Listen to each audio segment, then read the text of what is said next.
Olá a todos. Hoje estamos recebendo Sayed M. Marandi, professor da Universidade de Teherã e também ex-assessor da equipe de negociação nuclear do Irã. Então seja bem-vindo de volta ao programa. Obrigado, Glenn. Muito obrigado pelo convite. Parece que, bem, pelo menos antes de começarmos, você mencionou que o governo do Irã não acredita que esta guerra esteja completamente encerrada e eles estão se preparando para uma possível segunda rodada. E, novamente, acho que há motivos para suspeitar que Israel ainda não terminou completamente. No entanto, na segunda rodada, também é muito provável que Israel possa usar um proxy, seja a Síria, liderada por Jolani, e alguns até sugeriram um possível envolvimento mais profundo do Azerbaijão. Queria começar falando sobre o Azerbaijão porque está nas notícias agora. Parece que está aumentando um pouco a hostilidade, não só em relação à Rússia, mas também ao Irã. Então, gostaria de perguntar, quão sérias você vê essas acusações? Quero dizer, o Irã está preocupado com neste momento?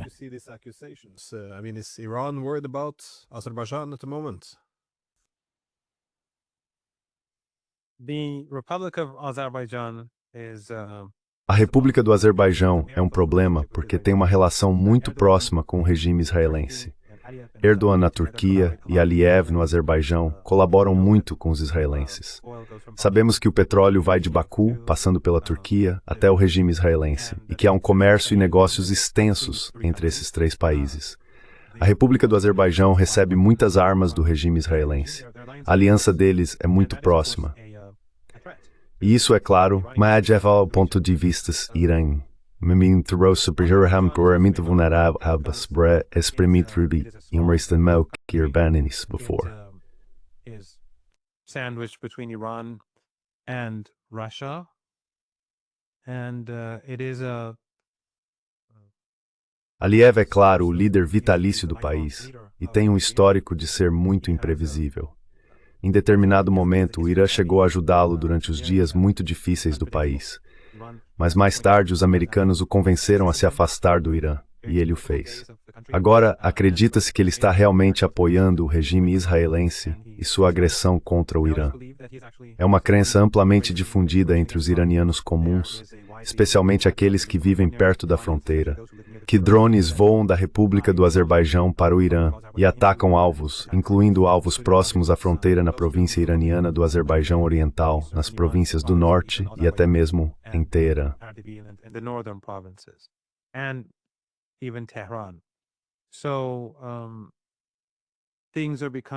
Então as coisas estão ficando mais tensas.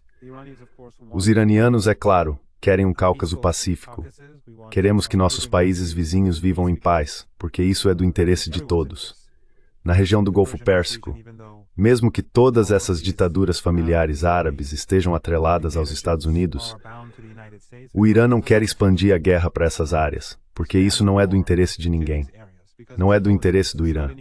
Não é do interesse de mais ninguém. Mas se os iranianos sentirem que Baku está insistindo em continuar esse tipo de cooperação com os israelenses em detrimento do povo iraniano, então acho que provavelmente veremos uma mudança.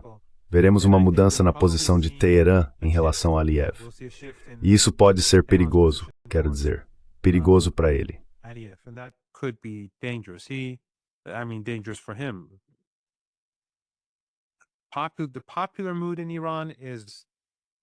O clima popular no Irã é muito negativo em relação a ele, e acho que ele subestima o quanto as pessoas nas províncias do norte estão irritadas, especialmente nas províncias próximas ao Azerbaijão, a República do Azerbaijão. Então teremos que esperar para ver. Mas o presidente Pashinyan esteve lá ontem, e acho que está claro o que ele estava tentando fazer. Ele estava tentando, porque houve uma conferência da ECO onde chefes de Estado dos países membros da ECO estavam participando. E tenho certeza de que ele falou para Aliyev sobre as preocupações do Irã e tentou abrir uma porta para ele dizendo: veja, você tem a oportunidade de melhorar as relações, mas também corre o risco de trazer grandes dificuldades para si mesmo. Então acho que é aí que estamos agora com Aliyev.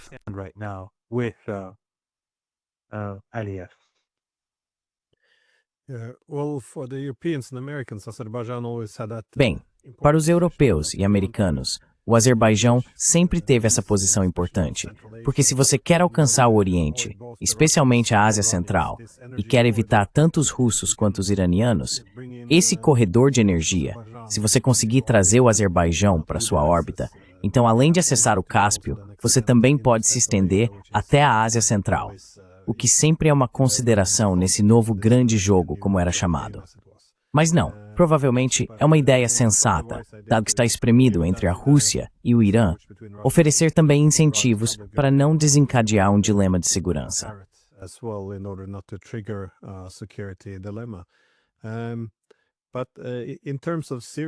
Mas em relação à Síria, há também rumores agora sobre a possibilidade de Trump remover as sanções ao país. Tenho sentimentos mistos. Acho bom que o povo sírio, que geralmente sofre com as sanções, seja aliviado disso. Por outro lado, isso parece ser uma etapa preparatória para aproximar a Síria de Jolani, da órbitas, e alinhar interesses políticos. Isso poderia significar o envolvimento da Síria em um futuro ataque ao Irã.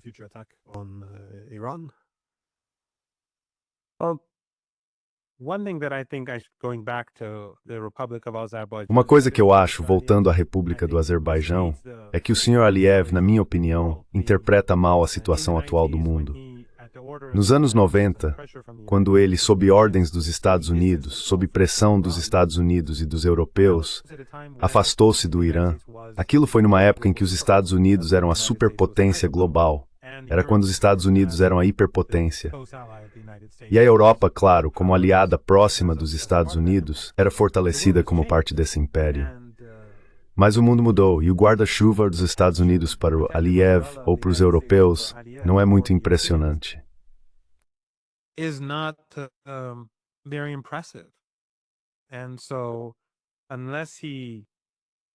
Portanto, a menos que ele repense sua política externa e analise cuidadosamente o mapa e o que está acontecendo no mundo ao seu redor, pode haver problemas significativos à frente para seu país.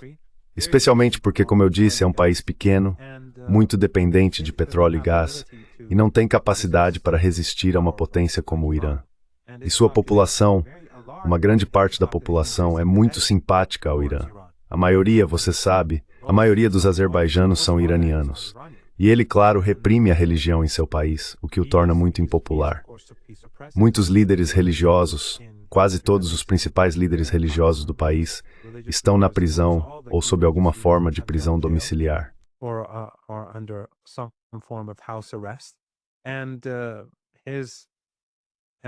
E claro, sua aliança com o regime israelense enquanto este holocausto está sendo perpetrado em Gaza, e enquanto o massacre ocorre no Líbano ou no Egito, na Cisjordânia, as mortes no Líbano e na Cisjordânia continuam, gera indignação entre o público em geral, assim como em toda a região e além, quando as pessoas veem seus governos cooperando com Netanyahu e seu regime. Então esse é um tema que, acredito, nos próximos dias, semanas e meses, terá que ser abordado em Baku de uma forma ou de outra. Mas a Síria eu acho um caso diferente, Glenn. Acho que a Síria, claro, as sanções já deveriam ter sido removidas há muito tempo.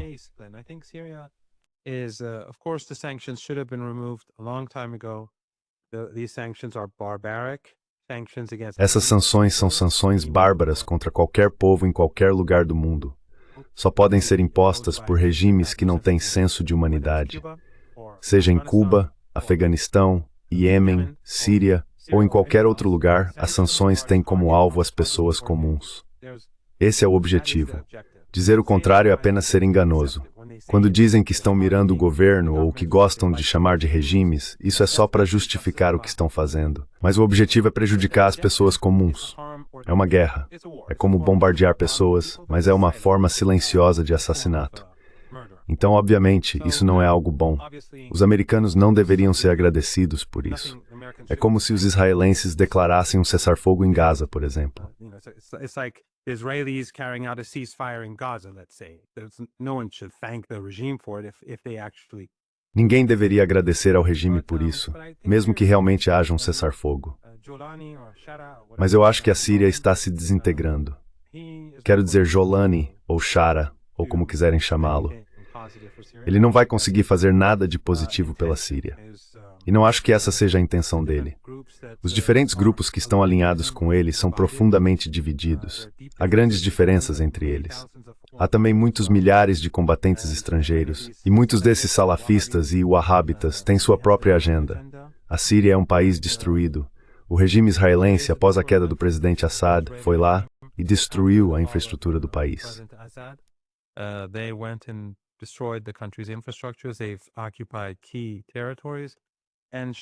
Eles ocuparam territórios-chave, e Shara está desesperado. Ele está mais interessado em matar seu próprio povo ou atacar as fronteiras do Líbano do que em pressionar militarmente o regime israelense e expulsá-los de seu território. E o regime israelense já está sobrecarregado como está. Se existe um momento em que ele poderia pressionar o regime, é agora, porque eles estão mobilizados em todos os lugares e travando guerra em todos os lugares. Mas ele não tem intenção de fazer isso. Isso é algo que os iranianos previam desde o primeiro dia em 2011, quando Catar, Turquia e outros apoiavam essa guerra suja em nome dos americanos e israelenses.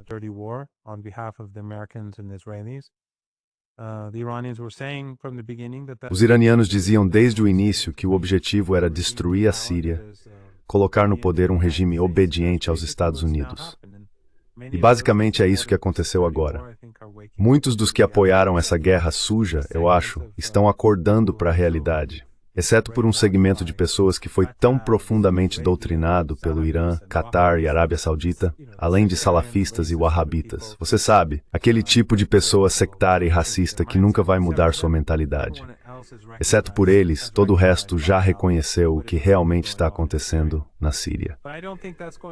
Mas não acho que isso vá trazer qualquer benefício para os Estados Unidos, porque quanto mais Shara ou Jolani se inclinam para Israel, mais forte se torna a resistência. The stronger the resistance becomes, because what the United States and the Israelis Porque o que os Estados Unidos, os israelenses e seus aliados regionais como Erdogan, o Catar e outros conseguiram fazer no passado foi usar o sectarismo para dividir a região. E foi assim que enfraqueceram a resistência. Mas agora, acho que depois do que vimos no Líbano, no Iêmen e na guerra contra o Irã, as pessoas em toda a região reconhecem o papel que a resistência e o eixo da resistência desempenham em apoiar o povo de Gaza. E se Shara, ou qualquer outra pessoa, mas especialmente Shara, der mais passos em direção à normalização, então matter both resistência.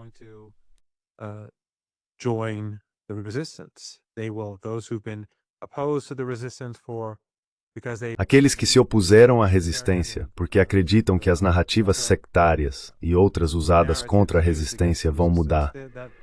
Sempre disse que quanto mais próximo qualquer país fica de Israel, menos popular ele se torna e menos legítimo ele é aos olhos do seu próprio povo. O único país que pode se safar desse tipo de coisa é um país como os Emirados, porque os Emirados são um estado policial. Eles monitoram tão cuidadosamente tudo o que acontece que ninguém no país vai dizer nada. A maioria das pessoas nos Emirados são estrangeiros. Eles são servos contratados, uma espécie de pessoas em situação semelhante à escravidão.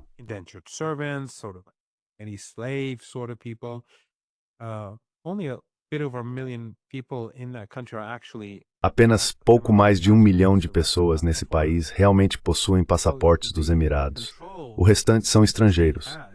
Portanto, o controle que o Estado exerce é imenso. Mas outros países estão sempre enfrentando grandes dificuldades. A situação na Jordânia não é boa. A situação na Síria não é boa. Mesmo na Arábia Saudita, as pessoas esperam que o governo saudita apoie o povo palestino. Mas se o governo saudita for visto como se afastando do povo palestino, isso mina a autoridade do Estado. Então, neste momento, nessas circunstâncias em que todos estão irritados e indignados, assistindo às cenas dia e noite inclinar-se para o regime israelense, de certa forma fortalece o eixo da resistência.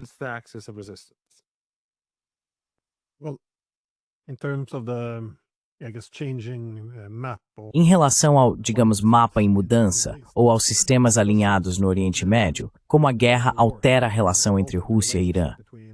Porque os russos com quem conversei geralmente destacavam que Irã e Rússia têm essas diferenças históricas, mas após os interesses comuns e a cooperação na Síria, Eles enxergaram uma oportunidade de que essa parceria limitada poderia ser ampliada e desenvolvida para criar uma parceria estratégica muito mais ampla. Especialmente importante agora na era da OCS, dos BRICS e desse projeto de integração eurasiana, no qual o Irã será um parceiro fundamental da Rússia. E eu acho que nesta guerra também houve algumas preocupações vindas de Moscou. Eles perceberam as negociações desonestas, algo que eles próprios já descobriram muitas vezes.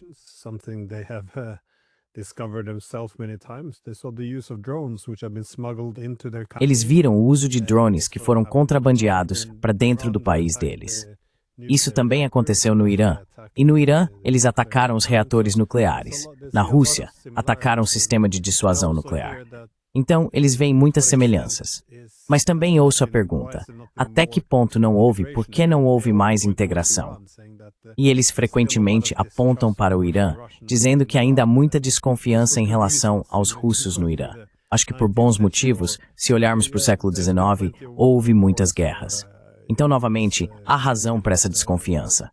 Mas como você vê essa parceria funcionando na reconfiguração mais ampla da região? Rearrangement of the region. Well, I've always been a supporter of Iran-Russian relations. Sempre fui um defensor das relações entre Irã e Rússia. Acho que sou conhecido por isso no Irã, muito antes de isso se tornar mais popular. Quero dizer isso primeiro para que seus telespectadores entendam de onde estou vindo. Os iranianos e os russos, claro, não quero entrar na história, mas desde a Síria, os dois países começaram a trabalhar mais de perto, porque ambos estavam preocupados com os extremistas Takfiri. Esses são instrumentos que os Estados Unidos e a OTAN vêm usando há décadas, seja no Afeganistão ou no Paquistão, seja na Líbia ou na Síria.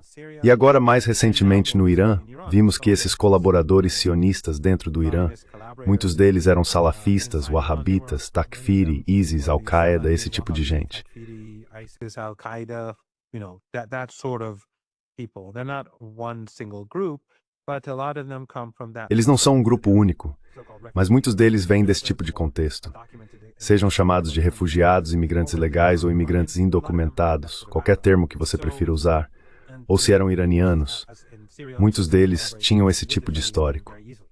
E eles, claro, assim como na Síria, colaboram muito facilmente com o regime israelense. Agora, na Síria, os iranianos, quando Alepo foi libertada desses grupos extremistas, queriam terminar o trabalho em Idlib, mas os russos queriam fazer um acordo com Erdogan. O Irã era contra isso. Mas, no fim das contas, os russos conseguiram o que queriam. E isso foi, na minha opinião, um fator decisivo para a situação atual na Síria. Também no Cáucaso, os iranianos tinham políticas diferentes das da Rússia. E hoje acho que os russos estão começando a perceber que o Irã, provavelmente, eles não estavam errados.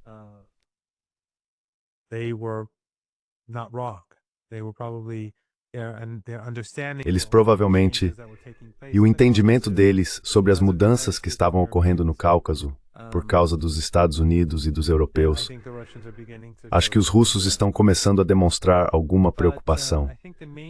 Mas acredito que o principal ponto é que as relações entre Irã e Rússia melhoraram muito, e eles têm uma parceria muito forte em diferentes áreas. Acho que a questão central agora é que a Rússia tem 2 milhões de falantes de russo em Israel, na Palestina.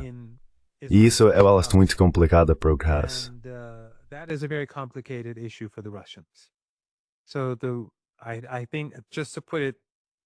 Então acho que, para colocar de forma bem cuidadosa, neste momento, se há um obstáculo para expandir o relacionamento entre Irã e Rússia em todas as áreas, é a preocupação que a Rússia tem com aquelas 2 milhões de pessoas que estão na Palestina e o tipo de influência que elas exercem na Rússia de uma forma ou de outra.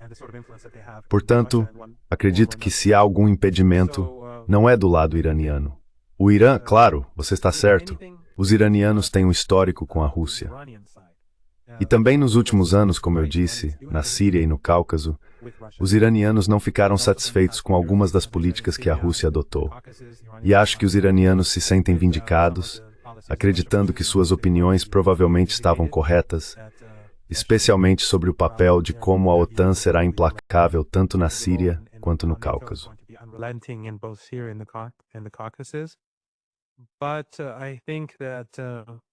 probably Mas eu acho que provavelmente a única coisa que impede, e novamente, o relacionamento é muito bom, mas acredito que a única questão que existe hoje entre o Irã e a Rússia, que poderia dificultar uma cooperação maior em algumas áreas, é o fato de que a Rússia tem 2 milhões de cidadãos seus na Palestina. Agora, isso não significa que o relacionamento, novamente, preciso enfatizar isso várias vezes, ainda é muito bom. E o relacionamento hoje não pode ser comparado ao de 3 anos e meio atrás. Mas acho que é preciso olhar para a população na Palestina e para o número de falantes de russo que estão lá para entender melhor de onde vêm alguns dos problemas, digamos, os problemas que realmente existem. problems that do exist where they stem from. Yeah, no, that's interesting. President Putin actually mentioned. Sim, não. Isso é interessante. O presidente Putin realmente mencionou. Ele foi questionado sobre de onde vinha a simpatia por Israel, e ele disse, bem, temos que levar em conta a realidade desses falantes de russo. Então, sim, esse é um ponto interessante. Bem, eu também quero perguntar, talvez seja algo muito específico, mas em relação à possibilidade dessa guerra recomeçar, vemos que o Trump tem sido muito específico em relação a uma palavra repetidas vezes. Ele continua dizendo, nós obliteramos o programa nuclear iraniano. Ele até criticou a CNN dizendo, temos que usar a palavra certa, obliteramos, não sobrou nada. E as pessoas interpretaram isso de várias maneiras. Obliterated, there's nothing left. And people have interpreted this in many ways. Some see it as merely being his usual, Alguns veem isso apenas como seu habitual comportamento narcisista, autocomplacente. Eu fiz isso, não foi o maior ataque da história. Mas outros interpretaram como o fim da guerra. Porque ao dizer que foi obliterado, que não existe mais programa nuclear iraniano, então não há mais motivo para lutar e Israel precisa recuar. Então, novamente, há diferentes interpretações. Para ser honesto, ainda estou em cima do muro. Acho que isso também é uma tática deliberada, ser tão ambíguo. E, mais uma vez, penso que é uma abordagem muito disruptiva e perigosa, ser tão ambíguo assim. Mas como você interpreta toda essa declaração de nós obliteramos o programa nuclear iraniano? We obliterated the Iranian nuclear program. I don't think that these two interpretations are mutual. Eu não acho que essas duas interpretações sejam mutuamente exclusivas e acredito que provavelmente seja uma combinação das duas. Embora eu não tenha como avaliar se alguma delas, os americanos, os israelenses e os europeus, estão realizando muitos ataques cibernéticos no Irã. Então, os iranianos, toda vez que esses ataques se intensificam, reduzem a velocidade da internet para proteger o país, até conseguirem lidar com o ataque, e então a velocidade volta ao normal. E nos últimos 3 ou 4 dias tem sido assim com frequência.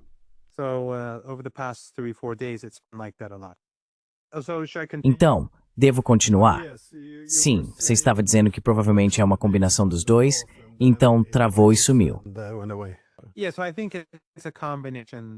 Sim, eu acho que é uma combinação dos dois, e que Trump não quer nenhum conflito com o Irã, porque ele sabe que isso não vai terminar bem para os Estados Unidos, nem para o mundo, nem para ninguém. Mas também existe esse narcisismo aí, então acredito que provavelmente seja uma combinação dos dois. Na verdade, tenho certeza de que você se lembra de que mais cedo, Trump falou sobre Netanyahu e seus problemas com o judiciário, e disse que deveriam deixá-lo em paz, que ele é um grande líder. E eu acho, e essa é apenas a minha interpretação pessoal, posso estar errado.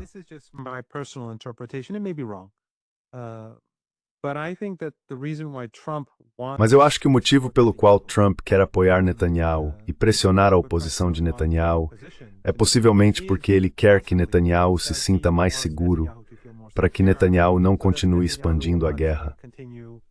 Novamente, posso estar completamente errado, mas eu acho, porque não vejo por que alguém como Trump teria que investir tanto nesse monstro genocida, já que isso destrói ainda mais a imagem dos Estados Unidos no mundo todo, embora já não reste muito da imagem dos Estados Unidos. Mas eu acho que o principal... Não estou dizendo que Trump seja melhor do que Netanyahu, mas a questão é que, para ele investir tanto nesse indivíduo, isso é em detrimento da oposição a Netanyahu dentro do regime israelense. Netanyahu's opposition inside the Israeli regime, I think it may have to do with the fact that Netanyahu Acho que isso pode ter a ver com o fato de que um dos motivos pelos quais Netanyahu está constantemente envolvido em guerras e cria crises é porque ele quer se manter no poder, porque caso contrário, ele não ficará fora da prisão. E ele precisa dessas crises. Então talvez eu estivesse pensando que Trump está dizendo ao establishment político israelense para deixar Netanyahu em paz, para que talvez Netanyahu se acalme e coloque menos pressão sobre os Estados Unidos, menos pressão sobre Trump e diminua as tensões na região. Mas novamente, isso é apenas uma especulação pessoal. Não tem nenhuma evidência disso, absolutamente nenhuma. É isso.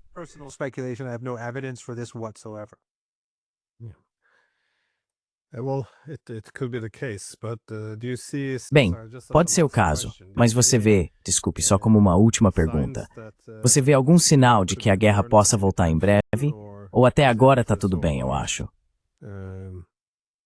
Well, so far so good, I guess.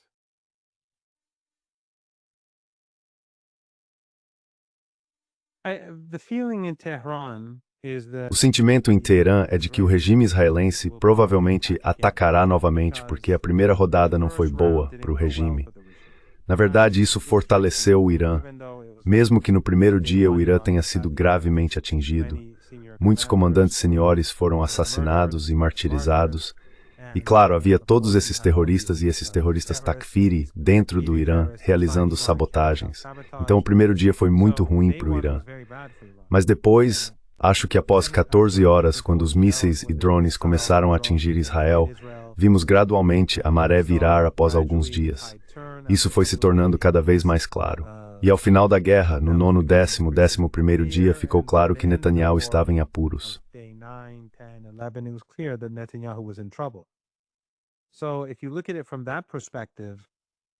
Então, se você olhar por essa perspectiva, alguém diria que o regime israelense provavelmente não deveria atacar, porque o Irã é obviamente mais forte, e o Irã, neste momento, está se preparando para um ataque muito, muito severo ao regime israelense, caso eles iniciem alguma coisa.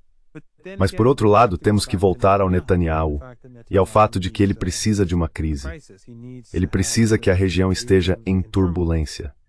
E, portanto, é bastante possível que ele e seus aliados, e bastante provável aos olhos de muitos aqui, ataquem novamente. E você sabe, uma das coisas que aconteceu nesta guerra de 12 dias é que um grande mito foi derrubado.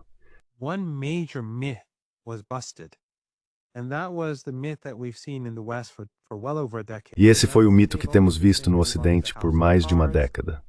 Ou seja, sempre disseram que o Irã é um castelo de cartas, que pode facilmente desmoronar, basta dar um empurrão. É isso que ouvimos nos think tanks americanos há muito tempo. E nesta guerra, eles assassinaram tantos oficiais e generais seniores da Guarda Revolucionária que, com base nessa avaliação, o país deveria ter colapsado. Mas não colapsou. A população se uniu não apenas em torno do Estado e do líder, mas também da própria guarda. E acho que isso destruiu o mito de que o Irã é inerentemente fraco. Na verdade, acho que mostra o oposto.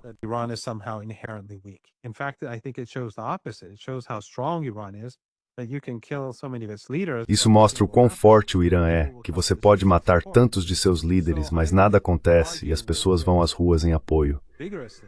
Portanto, eu argumentaria vigorosamente que o Irã saiu mais forte como resultado desta guerra e também muito mais popular em todo o mundo. E por isso, não acho inteligente para o regime atacar. Mas acredito que a expectativa no Irã é que Netanyahu, que todos os dias viola o cessar-fogo no Líbano, apesar de os países ocidentais serem garantidores e que rasgou o acordo de cessar-fogo com Gaza junto com Trump, a expectativa no Irã é que ele realize um ataque. Mas desta vez os iranianos estão muito mais preparados, e o plano é atingir o regime israelense com muito mais força.